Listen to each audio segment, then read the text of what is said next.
नमो अरिहन्ताणं नमो सिद्धाणं नमो आयर्याणं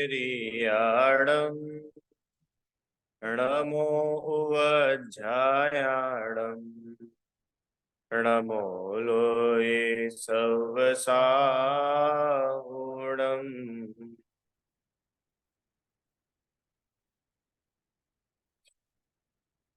पंच परमेष्ठी का स्वरूप अपन लोग अभी पढ़ रहे हैं।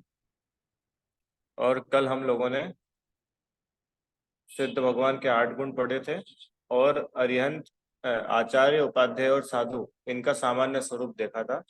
और ये भी कल देखे थे कि उपयोग 3 प्रकार के जो उपयोग होते हैं, कौन कौन से थे 3 उपयोग, ध्यान है क्या? अशुभ उपयोग, शुभोपयोग और शुद्धोपयोग। तो जो द्वेष रूप कार्य होते हैं या पाप रूप कार्य होते हैं वो अशुभ उपयोग, पुण्य रूप जो क्रिया आती होती है, अहिंसा आदि के भाव, देव शास्त्र गुरु की भक्ति के भाव, ये शुभोपयोग। और इन दोनों से ही विपरीत जो वीतराग भाव होते हैं, शुभ अशुभ भाव से भी परे जो वीतराग परिणति, वीतराग भाव जो है वो शुद्धोपयोग कहलाता है, जहाँ राग द्वेष नहीं होता। ठीक है, तो ये अपन ने पढ़ा था। और फिर ये देखा था कि आचार्य उपाध्याय साधु जो मुनिराज है उनके जीवन में अशुभ उपयोग का तो अस्तित्व ही नहीं रहता।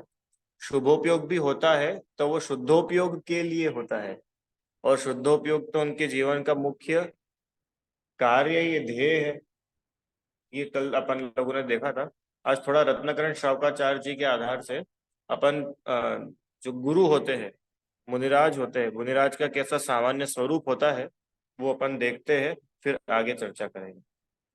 रत्नाकरण श्रावकाचार्य जी में श्लोक नंबर है 10। ठीक है, चलो ये पढ़ते हैं अपन, और इसकी जो ये है अर्थ है इसका थोड़ा सा अपन विचार आज करेंगे। दिख रहा है आप सभी को ना? विषयाशावशातीतो निरारंभो परिग्रह ज्ञान ध्यान तपोरक्तः तपस्वी स प्रशस्यते। तपस्वी, तपस्वी माने वही गुरु। कैसे होते हैं गुरु? तो उन्होंने यहाँ पे बहुत सारी बातें बताई जो हर प्रकार के मुनिराज में, हर प्रकार के गुरु में पाई ही जाती है। ये उनका सामान्य लक्षण है। क्या है? जैसे अरिहंत भगवान का सामान्य लक्षण कि वो हर अरिहंत का हो। तो हमने बता दिया 4 अनंत चतुष्ट है, सभी अरिहंत भगवान में होते हैं। ऐसे ही आचार्य उपाध्याय साधु का क्या सामान्य स्वरूप है, उनका कैसा सच्चा स्वरूप है? तो बता रहे विषयाशा वशाती, तो विषयों की आशा के वश, अतीत, अतीत मतलब अब नहीं है। अतीत मतलब समझ में आता है?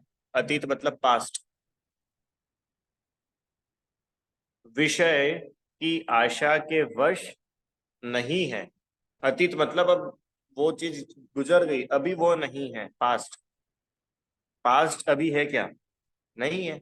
ऐसे ही जो 5 इंद्रियों के विषय, उनकी आशा, 3 चीजें आई, विषय, आशा, वश।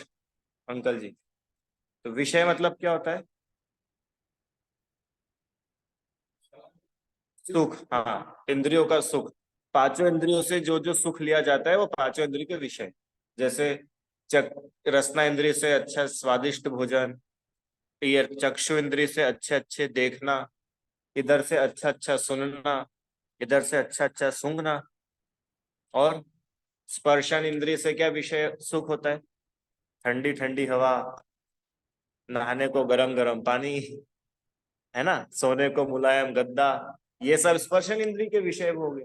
तो मुनिराज कैसे होते हैं कि 5 इंद्रियों के विषयों की आशा, आशा मतलब होता है इच्छा, 5 इंद्रिय के विषयों की जिनकी इच्छा ही नहीं रही, उनसे वे अतीत हो गए। समझ में आया?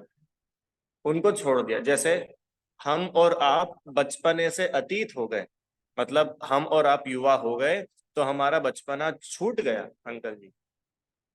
ऐसे ही मुनिराज जो है, मुनिराज 5 इंद्रिय के जो विषय भोग है, उनकी आशा, उनकी इच्छा जिनके अब नहीं है, जिनके जो उन इच्छाओं से रहित है, ये पहला लक्षण आचार्य उपाध्याय साधु का क्या है संदीप भैया? विषयों की आशा से रहित,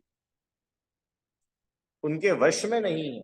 वश लिखा ना, आशा वश अतीत, दिख रहा है ऊपर श्लोक में, देखो, विषय, फिर आशा, फिर वश, फिर अतीत।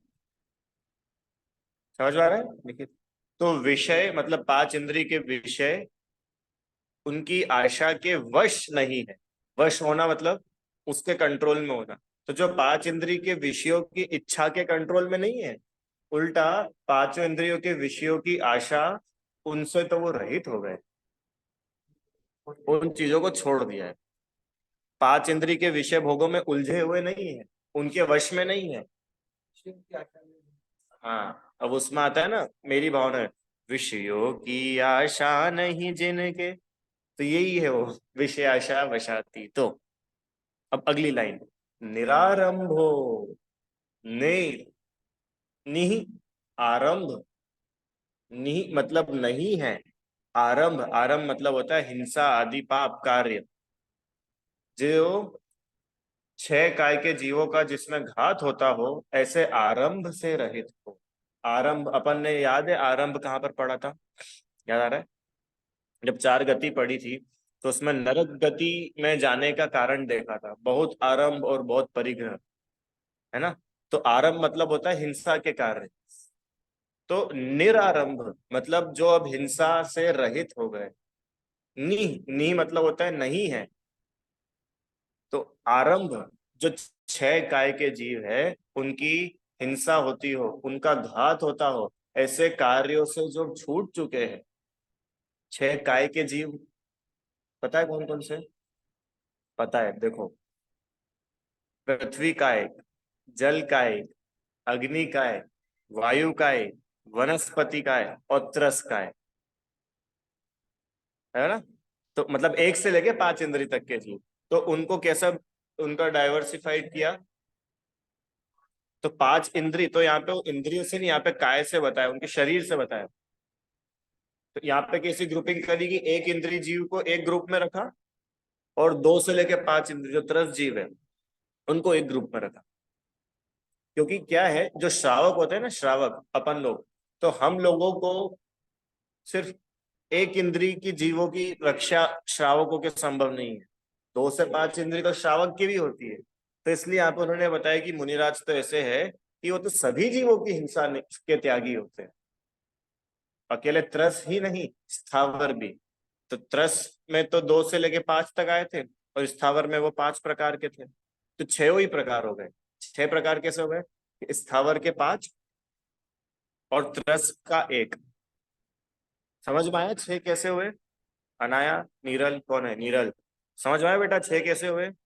पृथ्वी, जल, अग्नि, वायु, वनस्पति और त्रस, ऐसे षट काय।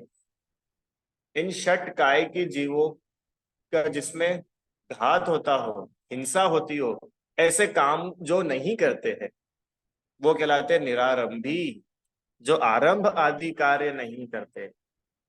अपन लोग आरंभ करते कि नहीं करते? करते ही है। अरे हिंसा के कार्य होते कि नहीं होते श्रावकों के? करता है। पर मुनिराज, मुनिराज नहीं करते। फिर निरारंभो अपरिग्रह, ये जो बीच में ऐसा एस बना हुआ है ना, एस कैसे प्रोनाउंस किया जाता है? दिख रहा है ना वो एस, ये संस्कृत में इसको कैसे तो अपरिग्रह मतलब जो आरंभ भी नहीं करते हैं, और परिग्रह भी जिनके पास नहीं। समझ में आया? परिग्रह, मुनिराज के पास में परिग्रह नहीं होता, वे तो परिग्रह के त्यागी होते, एक भी परिग्रह नहीं उनके पास।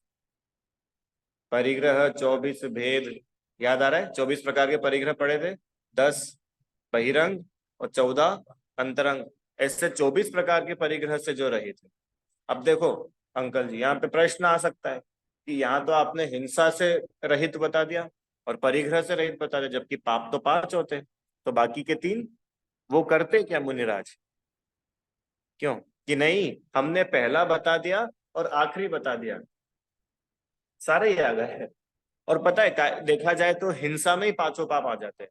झूठ में भी हिंसा है, चोरी में भी हिंसा है, कुशील में भी हिंसा, और परिग्रह में भी हिंसा है, क्योंकि राग है ना, राग, वो राग ही तो हिंसा था। समझ में आ रहा है? तो ऐसे जो पांच इंद्री की विषयों की आशा से रहित है और पांच पापों से रहित है, ये पहली लाइन में ये दो बातें आई।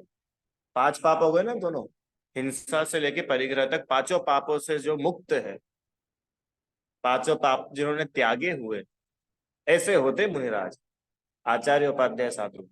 और अगली लाइन कि चलो ये तो ये बातें होगी जो जो उन्होंने छोड़ दी, पांच इंद्री के विषय छोड़ दिए, पांच पाप छोड़ दिए, तो वो करते क्या है, क्या करते हैं कि ज्ञान ध्यान तपो रक्त, ज्ञान, ध्यान और तप, इसमें रत रहते हैं। रत रहते हैं मतलब इसी में बिजी रहते हैं, इसी में लगे रहते हैं। जैसे श्रावक है, जैसे अपन नहीं बोलते भैया ये तो दिन भर पैसे कमाने में लगा रहता है, या कोई महिला हो दिन भर चौके में लगी रहती है, ऐसे मुनिराज काय में लगे रहते हैं, ज्ञान ध्यान और तप में लगे रहते हैं। इसके सिवा और कोई दूसरा काम है ही नहीं उनके पास। ये ज्ञान ध्यान तप क्या होता है? ज्ञान ध्यान तप, ज्ञान मतलब स्वाध्याय आदि कार्य, जिनसे ज्ञान, ज्ञान मतलब ज्ञान आता हो, सीखने मिलता हो, शास्त्र पढ़ना, प्रवचन करना, स्वाध्याय करना, ये कहलाता है ज्ञान।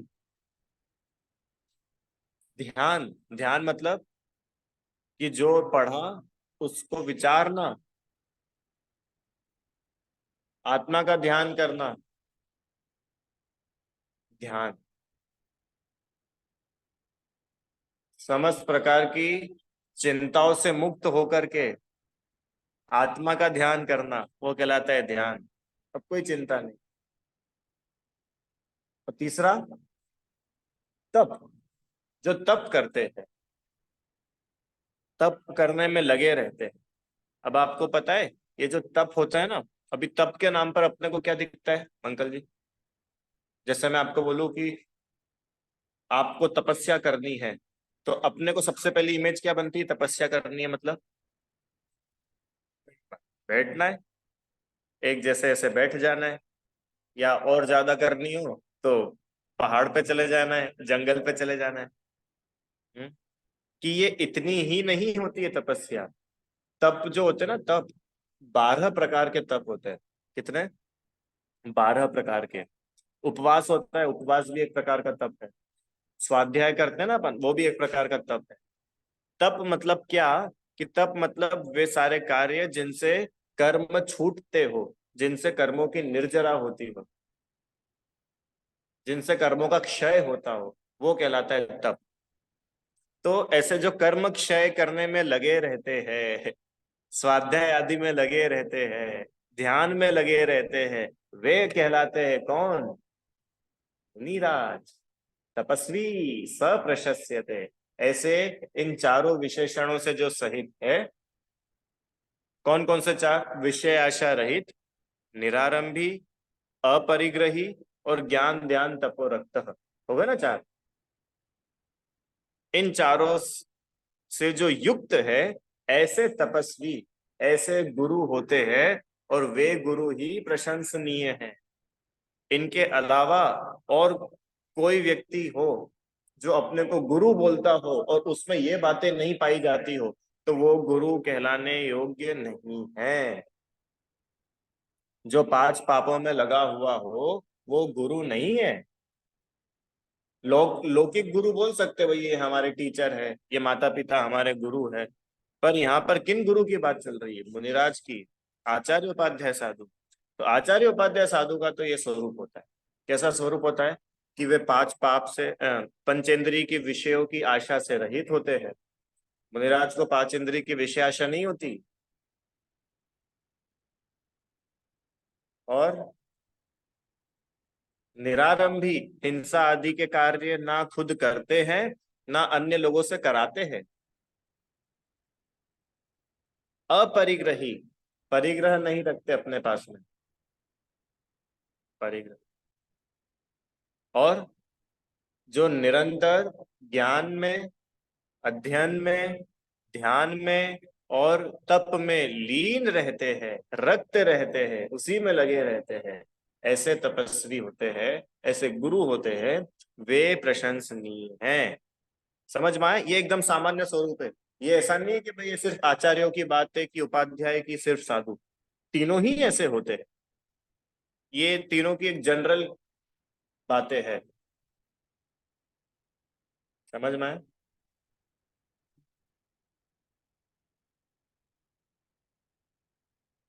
काय में? हाँ, आलोचना पाठ में आरंभ परिग्रह, हाँ तो वो उसमें अपन बोलते हैं कि हमने ऐसे ऐसे पाप किए, हिंसा के काम किए, परिग्रह। तो वो उसमें उस सेंस में है कि हमने ऐसे पाप किए। यहाँ बता रहे कि ऐसे पापों से जो रहित है, आगे आ गया ना नी, तो नी दोनों में लगेगा, निरारंभ और नी परिग्रही, या या ऐसे करो, निरारंभ और अपरिग्रही, दोनों बातें आ गई। जो हिंसा आदि कार्यों से रहित है और परिग्रह से, पांचों ही पापों से जो रहित है, ऐसे मुनि होते हैं। इसका मतलब कि जब हम मुनि होंगे तो हम भी ऐसे ही मुनि होंगे। अगर ये लक्षण अपने में नहीं होंगे तो हम मुनि नहीं होंगे। संदीप भैया, आप महाराज जी बनोगे कि नहीं बनोगे? बनेंगे। अरे भगवान बनेंगे तो भगवान बनने के पहले मुनि बनेंगे ना, गृहस्थपना त्याग कर मुनि धर्म अंगीकार करेंगे। तो मुनि धर्म अंगीकार करेंगे तो वो मुनि कैसे होंगे? ऐसे होंगे, पांच इंद्री की विषयों की आशा में नहीं डूबे होंगे, भक्तों को सेट नहीं कर रहे होंगे कि तुम हमारे लिए बनाना भोजन में, कल तुम्हारे यहाँ पर आ जाएंगे, हमको ये बड़ा पसंद है, हमको डोसे अच्छे लगते हैं, तुम डोसे बना देना।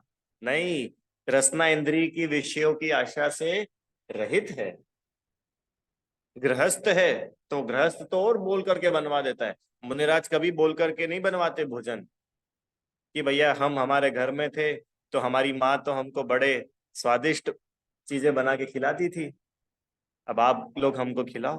हाँ हाँ, बोलते ही नहीं। क्यों नहीं बोलते? क्योंकि उनको इच्छा ही नहीं है, पांच इंद्रिय के विषयों की इच्छा ही नहीं बची। समझ में आया? अब जब पांच इंद्रिय के विषयों की इच्छा ही नहीं बची तो पांच इंद्रियों के विषयों में राग द्वेष भी नहीं होता। ऐसा नहीं होता कि कोई दो व्यक्ति उनके पास में आए दर्शन के लिए, और एक व्यक्ति के पास में से तो बड़ी बदबू आ रही है, और एक व्यक्ति खूब इत्र परफ्यूम डियो लगा के आया हो, तो खुशबू वाले को तो अपने पास में रख ले, और जिसके पास में से बदबू आ रही है उसको भगा दे कि चलो दूर भगो दूर। घ्राण इंद्री के विषयों की आशा से रहित है। अब ऐसे एक एक में लगा ना, ये जब अपन थोड़ा डिटेल में पढ़ेंगे तो अपने को समझ में आएगा गुरु कैसे होते, मुनिराज कैसे होते। ठीक है, देखो अब अपन यहां से पढ़ते हैं। जो रसना इंद्री का लंपटी हो, अनेक प्रकार के रसों के स्वाद की इच्छा के वशीभूत रहा हो। हाँ, अनेक प्रकार के रसों का स्वाद, जैसे खाने की, लंपट, लंपटता मतलब पता लंपटी क्या होता है? लंपटी,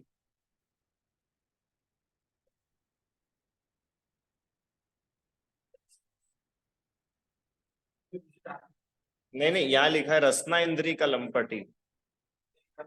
हाँ, खाने का मतलब ऐसा कि कोई विचार ही नहीं करता, दिन है कि रात है, भक्ष है कि अभक्ष है, खाने लायक है भी कि नहीं है, झपट्टा मारता है बिल्कुल, वो कहलाता है लंपटी।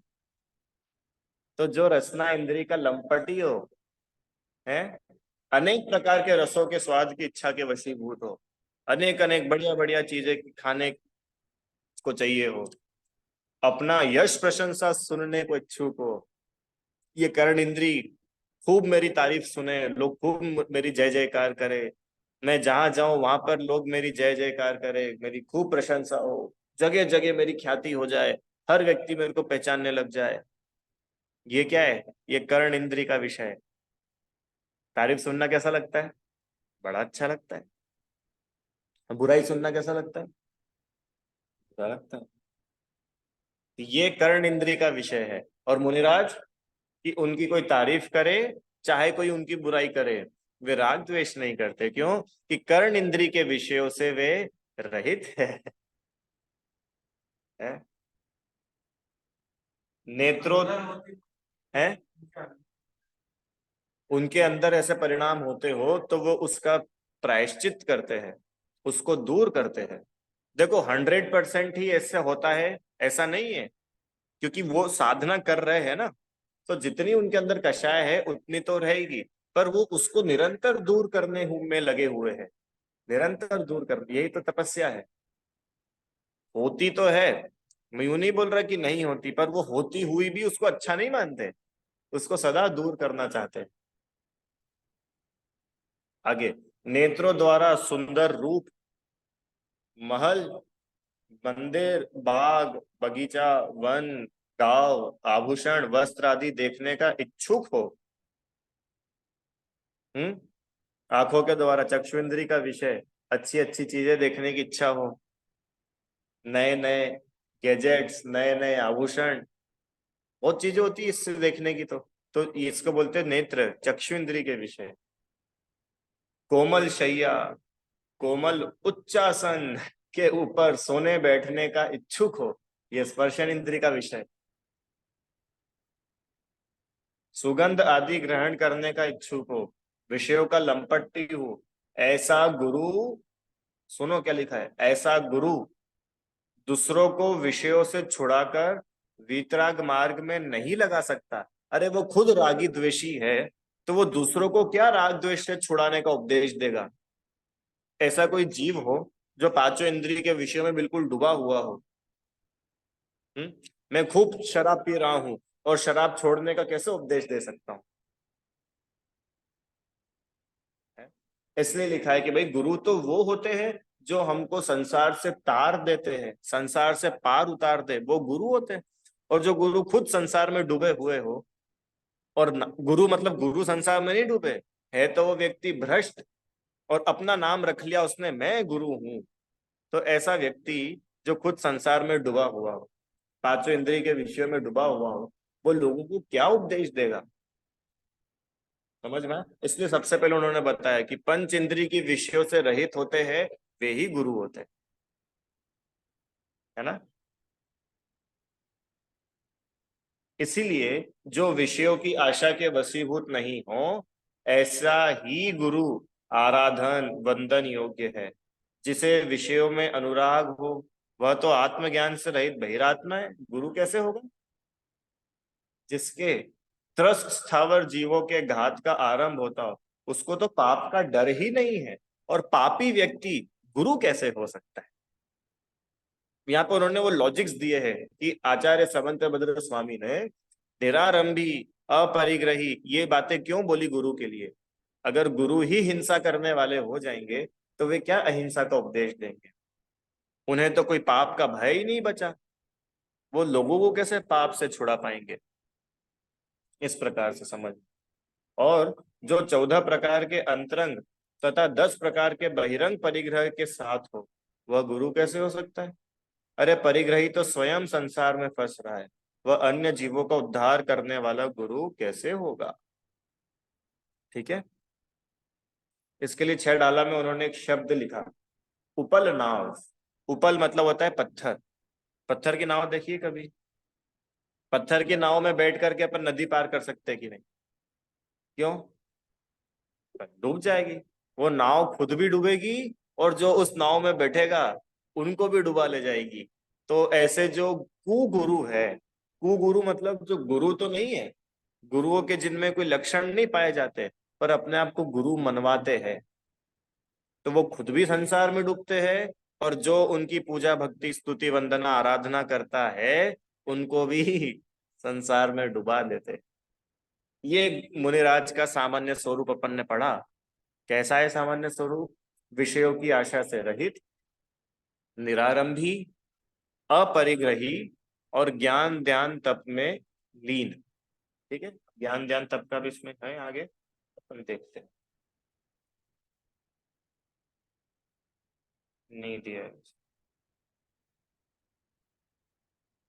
हाँ ये है ना, देखो, संयम धारण करके भी अंतरंग परिग्रह बहिरंग परिग्रह से जिनका मन मलिन है उनके गुरुपना नहीं बन सकता। सुनो, जो निरंतर दिन रात चलते बैठते, अरे भोजन करते हुए भी ज्ञानाभ्यास में, धर्म ध्यान में, इच्छा निरोध नाम के तप में आसक्त है, वे गुरु ही प्रशंसा के योग्य है, मान्य है, पूजनीय वंदनीय है। चलते फिरते, भोजन करते करते भी ज्ञानाभ्यास है, भोजन करते करते भी समता, किसी ने नमक दिया और किसी ने नमक नहीं भी दिया, दोनों भोजन समता से ले ले रहे, तो ये तप है ना। भोजन करते करते भी तप, लग तो रहा है भोजन कर रहे और चल रही है तपस्या, लग तो रहा है बैठे हैं और चल रही है तपस्या। मच्छर काट रहे, सांप चढ़ गया, चींटियां काट रही है, तपस्या है ना। तो ऐसा निरंतर जो ज्ञान, ज्ञानाभ्यास, शास्त्र स्वाध्याय आदि में लगे रहते हैं, धर्म ध्यान में लगे रहते हैं और तप में लगे रहते हैं, इच्छाओं का अभाव कैसे हो, इच्छाओं को कैसे जीता जाए, इसमें जो लगे रहते हैं, ऐसे साधु, ऐसे गुरु प्रशंसनीय, पूजनीय। समझ में आया? तो ये अपन ने आज जो है आचार्य, उपाध्याय और साधु, इसका सामान्य स्वरूप पढ़ा। ये सारी की सारी क्वालिटीज आचार्यों में भी होती है और साधु में भी होती है। ऐसा नहीं है कि आचार्य बड़े तो उनमें तो सब हो जाएगा और साधु छोटे तो उनमें एक आध नहीं हो तो चल जाएगा। ये तो जनरल चीज ही है। ठीक है, अब यहां तक कुछ प्रश्न है किसी का? बोलो। क्लियर है? अब अपन एक एक के बारे में पढ़ेंगे। चलो शुरू करते हैं। क्या पढ़ना है अपने को आज? आचार्य परमेष्ठी। आचार्य किसे कहते हैं?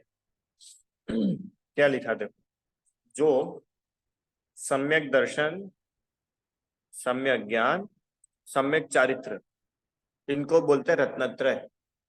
इस रत्नत्रय की अधिकता से प्रधान पद प्राप्त करके, ये क्या लिखा? रत्नत्रय की अधिकता। रत्नत्रय क्यों बोलते हैं इनको? त्रय से तो समझ में आ गया तीन, रत्न, ये सम्यक दर्शन, सम्यक ज्ञान और सम्यक चारित्र, ये रत्न के समान।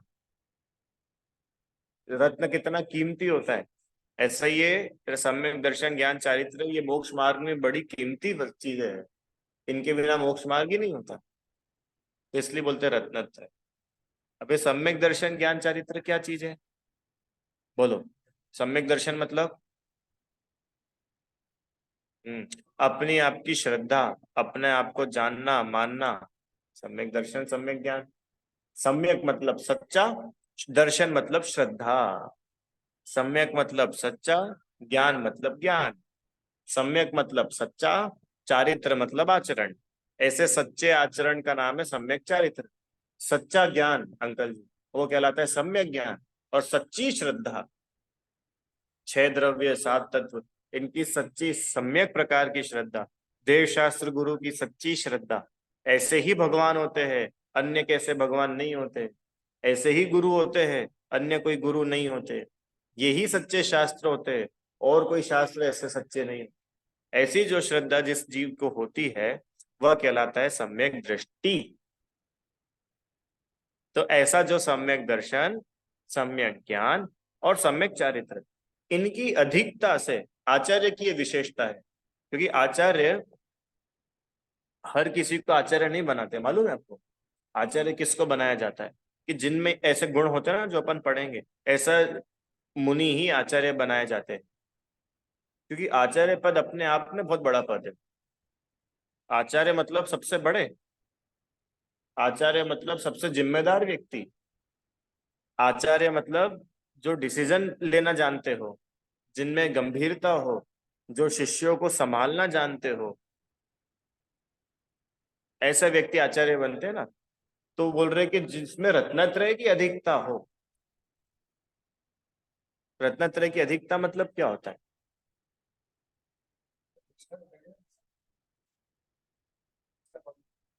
एक्स्ट्रा क्वालिटी की एक्स्ट्रा क्वांटिटी? क्वांटिटी कैसे एक्स्ट्रा हो सकती है? अच्छा अधिक मतलब क्वालिटी वाइज अधिक, क्वांटिटी में तो ये तीन ही, ऐसा नहीं है कि उनके तीन की जगह 9 हो जाते होंगे। क्वालिटी मतलब क्वालिटी अब कैसे समझ में आएगा कि उनकी दृढ़ता कैसी है, उनकी श्रद्धा कैसी है, आचरण कितना अच्छा है, आचरण कितना श्रेष्ठ है। आचरण श्रेष्ठ है इससे पता चलता है कि वो कितने गंभीर है, कितने अलर्ट है, कितने सिंसियर है। तो जब खुद का आचरण अच्छा होगा तभी तो अपने शिष्यों से अच्छा आचरण करा पाएंगे। क्यों? जो माता पिता खुद सुबह 5 बजे उठ जाते हो, वही तो बच्चों को सुबह 5 बजे उठा पाएंगे हैं? और जो खुद ही 9 9 बजे तक सो रहे हो और बच्चों को डांटे, तो बच्चे क्यों सुनेंगे उनकी? ऐसे ही जो रत्नत्रय में अधिक हो, जो श्रेष्ठ हो, वे ही तो साधु अन्य मुनिराजों को रत्नत्रय के मार्ग पर लगाए रखेंगे। इसके लिए बोला कि जिनमें ये सम्यक दर्शन, सम्यक ज्ञान और सम्यक चारित्र, ये तीनों अधिकता में पाए जाते हैं। अधिकता में मतलब क्वालिटी वाइज, श्रेष्ठ रूप से। अब जिनमें ऐसी रत्नत्रय की अधिकता होती है, वे ही प्रधान पद प्राप्त करते हैं। प्रधान पद मतलब, प्रधान मतलब समझ में आता है? सुपीरियर से प्रधानमंत्री, प्रधानाचार्य, प्रिंसिपल को बोलते हैं प्रधानाचार्य। प्रधान मतलब श्रेष्ठ, ऊंचा, बड़ा। और पद मतलब डेजिग्नेशन। तो जो रत्नत्रय की अधिकता जिनमें होती है, वे ही प्रधान पद को प्राप्त करते हैं। अब जिनके रत्नत्रय की अधिकता नहीं हो, तो वे अगर प्रधान पद को प्राप्त कर भी लेंगे तो भी,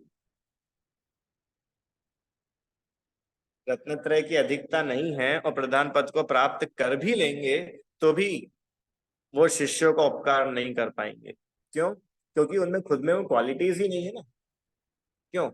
मेरे में डॉक्टर की कोई क्वालिटी हो नहीं, और मैं रिश्वत दे करके डॉक्टर बन भी जाऊं, तो क्या मैं मरीजों का इलाज कर पाऊंगा? बोलो, नहीं कर सकते। क्यों? कर सकते क्या? नहीं कर सकते। ऐसे ही जिनमें रत्नत्रय की अधिकता नहीं हो और फिर भी एनी हाउ कैसे भी करके उन्होंने आचार्य पद ले लिया हो कि नहीं हमको तो तुम आचार्य बनाओ, कि ठीक है बना देंगे, पर वो उस योग्य तो तुम बनो। इसलिए उन्होंने वहां कंडीशन लिखी। क्या कंडीशन लिखी? कि सबसे पहले रत्नत्रय की अधिकता हो, सम्यक दर्शन, सम्यक ज्ञान, सम्यक चारित्र बिल्कुल श्रेष्ठ हो, अच्छा हो।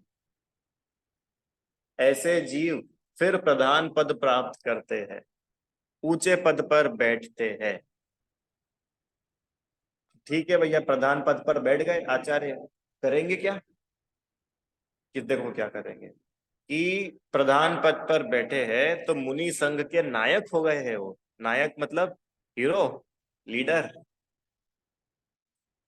रत्नत्रय की अधिकता है ना। देखो यहाँ पे ऐसा नहीं लिखा है कि उम्र की अधिकता से प्रधान पद को प्राप्त किया हो, ऐसा कुछ भी नहीं है अंकल जी। हो सकता है कि आचार्य तो हो 30 वर्ष के और उनके संघ में मुनिराज हो 80 वर्ष के। आपको कुंद कुंद आचार्य के बारे में पता है? कुंद कुंद आचार्य, नाम तो सुना है ना, आचार्य कुंद कुंद। वे जब 11 वर्ष के थे तब उन्होंने मुनि दीक्षा ले ली थी। 11 वर्ष के थे। और जब वे 40 वर्ष के हुए, 40 ईयर्स के, तब वे आचार्य हो गए थे। और उनकी एज लगभग 96 ईयर्स के आसपास की थी। और कुंद कुंद आचार्य तो बहुत समय हो गया। आप अभी के समय में ले लो, कौन थे? आचार्य थे विद्यासागर जी मुनिराज थे। हाँ, वे तो 22 23 वर्ष के थे, 25 26 वर्ष के थे शायद, तभी वे आचार्य हो गए। कितने थे? 23 बोलो। 23 वर्ष के थे और आचार्य हो गए थे, अपने जितने, अपन लोग से भी छोटे आचार्य हो गए। दीक्षा उनकी 19 वर्ष की एज में हुई थी। कब हुई थी? 19 20 वर्ष की उम्र में, 21 वर्ष की उम्र में दीक्षा हुई थी, ऐसा कुछ था। 21 22 वर्ष की उम्र में दीक्षा हुई और फिर जो उनके गुरु थे उनकी समाधि हुई, वे आचार्य हुए। सोचो आप 23-24 वर्ष का युवा और वो आचार्य है, कितनी गंभीरता होगी। हाँ, और अभी तक आचार्य रहे 78 ईयर्स की एज तक। 78 हो गए, तो लंबे। तो उम्र बड़ी नहीं चाहिए आचार्य होने के लिए, रत्नत्रय बड़ा चाहिए। रत्नत्रय की श्रेष्ठता चाहिए। संदीप भैया, आप एक भजन सुनते हो कि नहीं आप लोग? छोटे छोटे मुनिवर हो गए निहाल, सुना है आपने? मुनिराज छोटे छोटे, देखो तो कुंद कुंद आचार्य 11 वर्ष के हैं। अभी इंदौर में मुनिराज मुनिराज का संघ आया था, है ना, विशुद्ध सागर जी।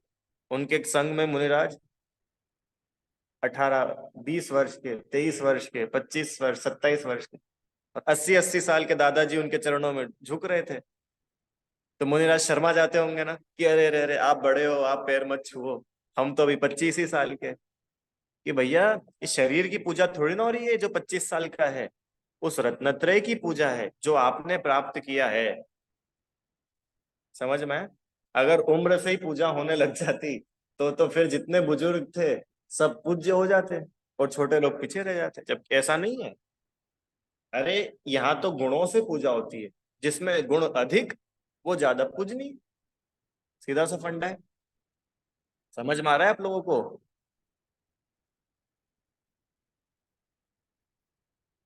क्या लिखा है? सम्यक दर्शन, सम्यक ज्ञान और सम्यक चारित्र की अधिकता से जो श्रेष्ठ पद, प्रधान पद पर आसीन हुए हैं, जिन्होंने प्रधान पद प्राप्त किया है, ऐसे आचार्य कहलाते हैं। प्रधान पद प्राप्त करके क्या हो गए? कि वो मुनि संघ के नायक बन गए। मुनि संघ के नायक बन गए मतलब कि जो अब उनका मुनिराजों का संघ है, वो संघ के अब वो लीडर है। तो अब लीडर का क्या काम रहता है? लीडर का क्या काम रहता है? मुखिया। जैसे एक घर में मुखिया होता है ना, मुखिया, दादाजी, दादी जी, पापा, तो उनका क्या रोल रहता है? कि सारे डिसीजंस वो लेते हैं। उनकी आज्ञा के बिना कोई काम नहीं होता। आचार्य की आज्ञा के बिना कुछ भी काम नहीं होता संघ में, क्योंकि वो लीडर है। अगर एक मुनिराज को यहाँ से विहार करके कहीं जाना है तो आचार्य की परमिशन के बिना नहीं जाते। मुनिराज को अगर कहीं पे रुकना है, मुनिराज को अगर जंगल में जाना है कि हमको वहां पर ध्यान साधना तपस्या करनी है, आचार्य की परमिशन के बिना नहीं जाते। क्योंकि वो लीडर है, वो नायक, वो हमारे सिर पे विराजमान विराजमान है, गुरु। तो उनकी आज्ञा के बिना कोई काम।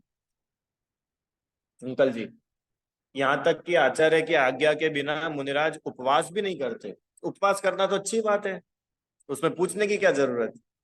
कि नहीं, आचार्य है ना, तो वो बोलेंगे तो होगा, वो नहीं बोलेंगे तो नहीं होगा। आचार्य की महिमा है। क्यों? क्यों उनकी बातें क्यों मानना है? क्योंकि वो आपसे श्रेष्ठ है, वो रत्नत्रय में आपसे अधिक है, वो आपसे अधिक एक्सपीरियंस्ड है। उनको पता है अभी मौसम कैसा है, उनको मालूम है आपके शरीर की स्थिति कैसी है, उनको पता है अभी इतना विहार करना है, अभी उपवास नहीं करोगे। तो इतनी गंभीरता चाहिए ना, इतना नॉलेज चाहिए डिसीजन मेकिंग के लिए। तो ऐसे जो मुनि होते हैं वे आचार्य बनते हैं। तो क्या बोला आचार्य के बारे में? रत्नत्रय की अधिकता से प्रधान पद प्राप्त करके जो मुनि संघ के नायक हुए हैं। अब यहाँ पे ऐसा नहीं लिखा मुनि संघ के नायक हुए मतलब। मुनि संघ का मतलब क्या होता है? कि एक मुनि से लेकर के हजारों मुनि तक भी हो तो भी वो आचार्य ही है। समझ में आया? हाँ, आचार्य एक होंगे, पर जरूरी नहीं है कि आचार्य होने के लिए आपके मिनिमम इतने शिष्य तो होने ही चाहिए। अगर एक भी मुनि हो तो आप आचार्य हैं। है आप आचार्य। मुनि संघ, संघ मतलब एक से अधिक, दो तो होगा ना, एक मैं और एक शिष्य, ऐसे दो, हम दोनों का मुनि संघ है। और अधिक कि अधिक तो बहुत सारे हो सकते हैं। पार्श्वनाथ भगवान की कथा आती है ना, पार्श्वनाथ भगवान की कथा 10 भव पहले, समय शिखर जी का जंगल, और वे पार्श्वनाथ भगवान का जीव वो थे हाथी, और उस जंगल में मुनिराज का संघ पधारा। और कितना बड़ा संघ था उनका, हजारों हजारों मुनिराज। रक्षाबंधन की कहानी आती है, 700 मुनिराज और उनके आचार्य अकंपन आचार्य, 700 मुनिराज कैसे रहते होंगे डिसिप्लिन में। यहाँ तो माता पिता दो और बच्चा एक, वो भी हाथ में नहीं रहता। संभालने वाले दो और एक भी नहीं संभाल पाते अंकल जी। और आचार्य तो एक, और शिष्य कितने, 700, 5,000 शिष्य, 5,000 शिष्यों का समूह। ग्रंथों में कथाएं आती है कितनी सारी, कैसा डिसिप्लिन रहता होगा। आपको समझ में आता है किसी आचार्य के संग 5,000 मुनिराजों का हो, तो क्या 5,000 से उनकी रोज रोज बातें हो पाती होंगी। बातें ही नहीं होती है, महीनों महीनों तक बातें ही नहीं हो पाती होंगी, सोचो आप। इतना बड़ा संघ है, रोज दीक्षाएं हो रही है, रोज समाधियां हो रही है, कैसे चलता होगा संघ अंकल जी, कैसे चलता होगा। कि सब व्यवस्थित रहते हैं, सब व्यवस्थाएं अपने आप बनती है। आचार्य शिष्य को इतना ट्रेंड कर देते हैं, इतना तैयार कर देते हैं कि अब उनके ऊपर नजर रखने की जरूरत नहीं पड़ती, वे खुद ही डिसिप्लिन्ड हो जाते हैं। और कुछ विशेष बात होती है तो आचार्य कर देते। आचार्य संघ में हो तो उसके बाद भी वो जो दूसरे मुनिराज होते हैं, जो आचार्य तो नहीं है पर फिर भी वो उनको रिस्पॉन्सिबिलिटीज दे करके रखते हैं कि भाई आप जो मुनिराज है, आप जिनकी नई दीक्षा हो रही है आप इनको पढ़ाएंगे, आप जो है आप मुनिराजों के स्वास्थ्य का ख्याल रखेंगे, आप जो है आप वैयावृत्ति का ख्याल रखेंगे, रिस्पॉन्सिबिलिटीज बांट देते हैं। समझ रहे हैं। अच्छा, और इतने के बाद भी, अब एक और बात अंकल जी, इतनी जिम्मेदारियां होने के बाद भी, सारी जिम्मेदारियां निभाने के बाद भी अपने में रहते हैं। अरे नहीं तो संघ की व्यवस्था में ही वो लगे रह जाएंगे क्या, आचार्य संघ की ही व्यवस्था में लगे रह जाएंगे तो खुद का कल्याण कब करेंगे। शिष्यों का तो उपकार करते ही है, और खुद का तो चलता ही रहता है। इसलिए वो रत्नत्रय में अधिकता को प्राप्त किए हुए, इतना उनका रत्नत्रय श्रद्धा ज्ञान आचरण इतना श्रेष्ठ है कि दूसरे मुनिराजों को भी तार देते हैं और खुद तो तिर ही रहे हैं। ऐसा नहीं होता कि अब क्या करें, देखो इतने सारे शिष्य हो गए, अब हम तो इन्हीं को संभाल लेंगे। नहीं, खुद को पहले संभालते हैं, और जो खुद संभलना जानते हैं वे ही आचार्य बन पाते हैं। रत्नत्रय में अधिकता है ना, क्योंकि उनके, समझ में है? तो सब जानते, लीडर है तो लीडर पनिशमेंट भी देना जानता है। मुनिराज पनिशमेंट देते कि नहीं देते, कि नहीं नहीं महाराज जी को तो बिल्कुल द्वेष ही नहीं होता है। क्यों, मुनिराज पनिशमेंट देते कि नहीं देते, मुनिराज गुस्सा करते कि नहीं करते। सुनने में कैसा लगता है, क्यों संदीप भैया। आज तो हम महाराज जी के दर्शन करने गए थे और वो गुस्सा कर रहे थे। अंकल जी ऐसा हो सकता है कि नहीं हो सकता है। आचार्य पनिशमेंट देते हैं, अपन पनिशमेंट बोल रहे, वो प्रायश्चित होता है, प्रायश्चित देते, डांट लगाते हैं। क्योंकि नायक है ना, तो नायक का काम क्या है, लीडर का काम क्या है, कि अब पूरे मुनि संघ की सारी व्यवस्था देखनी है। कौन मुनिराज क्या कर रहे हैं, कैसा कर रहे हैं, कौन स्वाध्याय कर रहे हैं कि नहीं कर रहे हैं, कौन रत्नत्रय की साधना कर पा रहे कि नहीं कर पा रहे, वो आचार्य का रिस्पॉन्सिबिलिटी है ना। और अगर मान लो कोई मुनिराज नहीं कर रहे हो तो उनको फिर मार्ग में लगाते हैं। रक्षाबंधन की कथा है ना, अकंपनाचार्य ने शुद्ध सागर मुनिराज को पनिशमेंट दे दी थी। क्या पनिशमेंट दी थी? मौन रहने की। और कहाँ भेज दिया था कि जिस जगह तुम्हारा शास्त्रार्थ हुआ था ना, पूरी रात वहीं पे जाके खड़े होकर सामयिक करो, जाओ। क्योंकि तुम यहाँ रहोगे तो वो चारों आकर के पूरे संघ के ऊपर अटैक करेंगे। तो हम पूरे संघ को थोड़ी जोखिम में डालेंगे। तुमने गलती की है, तुम जाओ। और वो चले गए। इतने अच्छे होते हैं शिष्य, और शिष्यों को इतना अच्छे बनाने वाले होते हैं गुरु, आचार्य। मुनि संघ के नायक है। नायक है मतलब सारे डिसीजंस ले सकते हैं। और फिर उन्होंने जो डिसीजन लिया, फिर उसमें इफ एंड बट नहीं होता।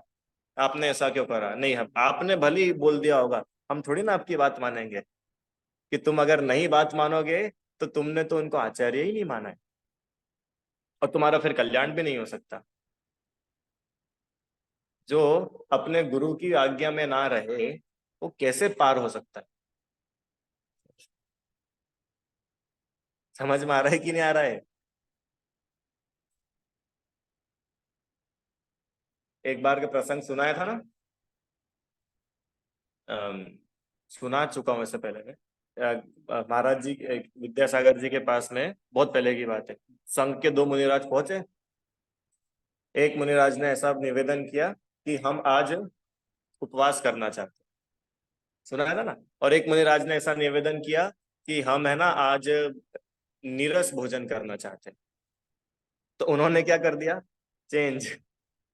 जो नीरस भोजन करने के लिए पूछना आए थे उनको तो बोल दिया तुम उपवास करो। और जो उपवास का बोलना आए थे उनको बोल रहा था तुम नीरस भोजन कर दो। क्यों? कि तुमको तो उपवास करने की आदत हो गई है। तो अब तुम नीरस भोजन करो और तुम उपवास करो। अभी आचार्य की इतनी दृष्टि होती है, उनको समझ में आता है कि किस शिष्य को कैसे टैकल करना है। इसलिए तो वो नायक हुए हैं। रत्नत्रय की अधिकता है उनमें। समझ में आया? चलो, तो इस प्रकार से अपन ने दो चीजें देखी आज तो। आचार्य उपाध्याय साधु का सामान्य स्वरूप, और आचार्य कौन होते हैं कि रत्नत्रय की अधिकता से प्रधान पद प्राप्त करके। अच्छा, प्रधान पद प्राप्त करके का मतलब क्या हुआ? खुद ही चले जाते हैं, आचार्य बन जाते हैं अपनी इच्छा से? नहीं, पूरा संघ उनसे निवेदन करता है। और जो गुरु होते हैं, वे गुरु योग्य शिष्य को आचार्य बनाते हैं। अपनी इच्छा से, अपनी मन मर्जी से कोई आचार्य नहीं होता। प्रधान पद प्राप्त खुद से नहीं करते। प्रधान पद प्राप्त उनको हो जाता है। क्यों? कि रत्नत्रय की अधिकता है ना, उनमें योग्यता है कि वो संघ का संचालन कर सके। ऐसे जो है मुनि संघ के नायक हुए।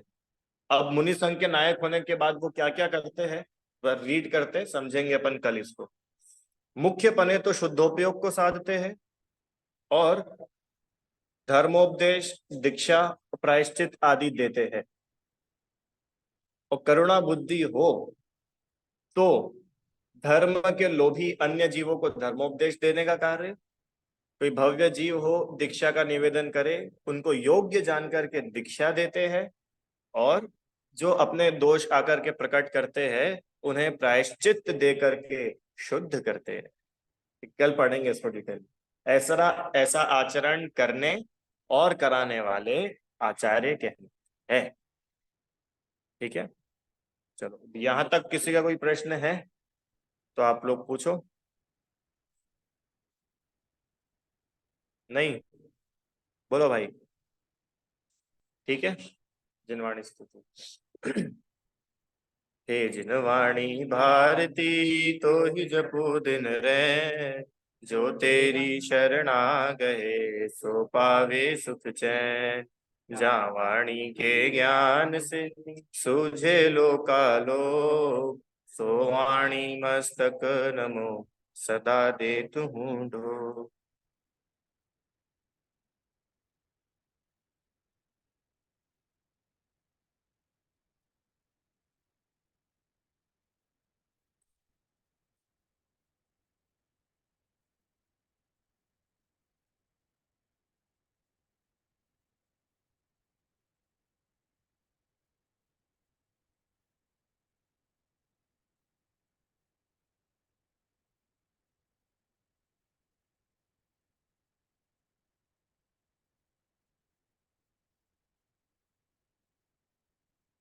जय बोलिए द्वादशांग में जिनवाणी माता की जय हो। महान जैन धर्म की।